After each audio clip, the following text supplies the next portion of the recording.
I want to first thank you for the invitation to speak to the committee on the UAP topic that has been in the news for the past 6 years and seems to be continuing to gain momentum. As you know, my name is David Fravor. I'm a retired commander in the United States Navy. In 2004, I was a commanding officer of Strike Fighter Squadron 41, the world-famous Black Aces. We were attached to Carrier Wing 11, stationed on board the USS Nimitz, and had begun a 2-month workup cycle off the coast of California. On this day, we were scheduled for a 2v2 air-to-air training with the USS Princeton as our control. When we launched off Nimitz, my wingman was joining up. We were told that the training was going to be suspended and we were going to proceed with real-world tasking.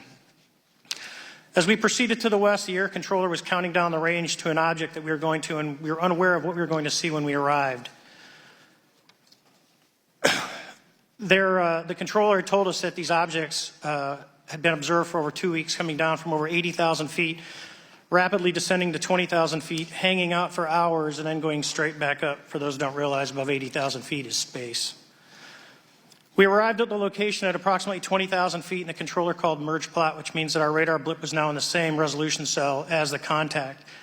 As we looked around, we noticed that we saw some whitewater off our right side. It's important to note that the weather on this day was as close to perfect as you could ask for off the coast of San Diego. Clear skies, light winds, calm seas, no whitecaps from waves.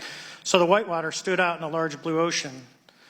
All four of us, because we were in F-18Fs, so we had pilots and Wizzo in the back seat, looked down and saw a white tic-tac object with a longitudinal axis pointing north-south and moving very abruptly over the water like a ping-pong ball.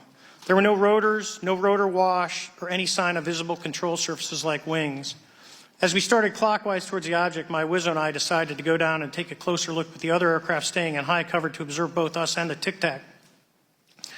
We proceeded around the circle about 90 degrees from the start of our descent, and the object suddenly shifted its longitudinal axis, aligned it with my aircraft, and began to climb.